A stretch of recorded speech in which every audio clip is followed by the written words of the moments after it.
예, 전해드린 것처럼 중국에서는 신종 변이가 잇따르면서 전 세계가 중국발 유행에 촉각을 곤두세우고 있습니다. 네, 우리의 방역 조치는 문제가 없는지 정재훈 가천의대 예방의학교실 교수와 함께 자세히 알아보도록 하겠습니다. 전화로 연결돼 있습니다. 자, 교수님 연결돼 있습니까? 네, 안녕하세요. 예, 안녕하세요. 자, 지금 중국에서 새로운 변이가 출몰하고 있다고 하는데 이게 XBB 그리고 BQ1, BQ1.19 뭐 이렇게 새롭게 확인되고 있는 게 있는데 자, 이 XBB라는 게 이제 전파력과 치명률이 어느 정도입니까?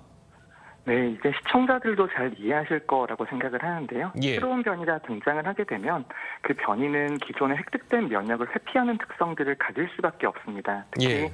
백신 접종이나 감염을 통해서 얻은 면역 모두 회피하는 특성을 가지게 되는데요. 어느 정도 진화상의 이점이 있고 전파 능력이 높아져 있기 때문에 우세종화가 진행이 되는 것인데 그 속도를 정확하게 예상하기는 어렵습니다. 하지만 기존에 유행하던 변이주보다는 확실하게 어느 정도 전파 능력이 늘어나 있다라고 보는 게 맞고, 그리고 중증화율에 있어서도 큰 변화 없는지를 확인하는 게 매우 중요한 상황인데요. 이런 자세한 데이터가 나오려면 최소 1달에서 2달 정도의 시간이 필요한 상황이라고 볼 수 있습니다. 예. 네, 중국 이야기도 해보도록 하겠습니다. 중국 위드 코로나로 전환을 했습니다. 그런데 부작용이 상당히 있는 것 같은데 현재 중국 내 코로나 확산 상황 어떻게 보고 계신가요?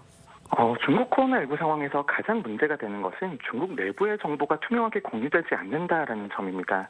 하지만 국내 사례나 해외 사례를 종합해서 봤을 때에는 향후 1달에서 2달 정도 사이에는 대규모의 유행이 진행될 가능성이 높다고 생각을 하고요. 예. 그리고 지금 정도면 유행 정점에 도달해 있다고 판단을 하고 있습니다.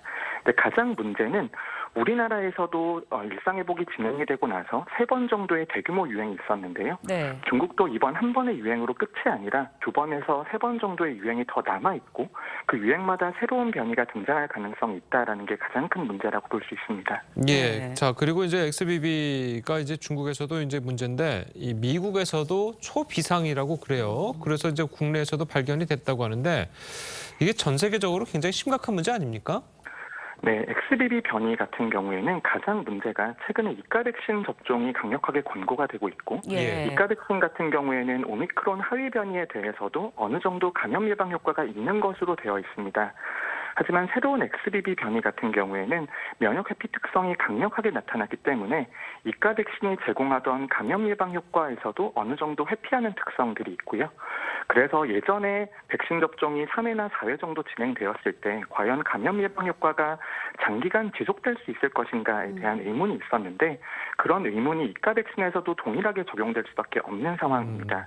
하지만 감염 예방 효과보다는 백신 접종이라고 하는 것이 고위험군의 중증이나 사망 예방 효과에 초점을 맞추고 있고 지금도 그런 기조에 있어서는 특별하게 중증화율의 변화를 일으킨다라는 증거는 없기 때문에 역시 고위험군에게는 백신 접종이 강력하게 권고가 되는 상황이라고 볼 수 있습니다. 예. 네, XBB 변이 중국, 미국뿐만 아니라 전 세계적으로 확산을 하고 있습니다. 그렇다 보니까 예전처럼 다시 입국의 빗장을 걸어 잠궈야 되는 것 아니냐 이런 우려들이 나오고 있거든요. 어떻습니까? 지금 우리나라의 검역 정책은 유입을 완전히 차단하자라는 개념이 아닙니다. 예. 결국 다른 나라에서도 유행을 하게 되면 다른 나라를 통해서도 새로운 변이가 유입될 수 있기 때문에 지금 검역 정책의 목표는 새로운 변이를 빠르게 파악하고 그리고 그 특성에 맞춰서 방역 정책의 목표를 정하는 데 있다라고 생각을 하고요. 네, 그런 의미에서 새로운 변이가 어느 정도로 면역 회피를 하는지, 그다음에 새로운 변이가 중증화에 있어서의 변화가 있는지를 확인하는 절차가 지금의 우리나라의 검역 절차라고 생각을 하고요. 예. 본질적으로 모든 유입을 다 차단할 수 있는 검역 정책이 존재한다라고 볼 수는 없습니다. 알겠습니다. 자, 그렇다면 지금 우리나라 이제 설 전후해 가지고 실내에서도 마스크를 벗으려고 준비하고 있지 않습니까? 자, 이런 상황에서 마스크를 벗어도 되는 겁니까? 어떻습니까?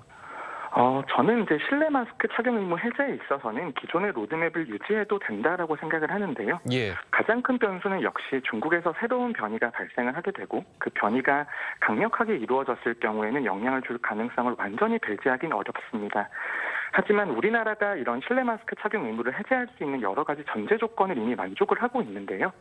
국민들의 접종률도 높고 감염으로 면역을 획득하신 분들도 많은 상황에서 우리나라의 의료 대응 역량도 상당히 충분하다라고 볼 수 있기 때문에 네. 저는 로드맵에 있어서는 기존에 제시했던 로드맵을 그대로 유지하는 것이 바람직하지 않나라고 생각을 합니다. 예, 알겠습니다.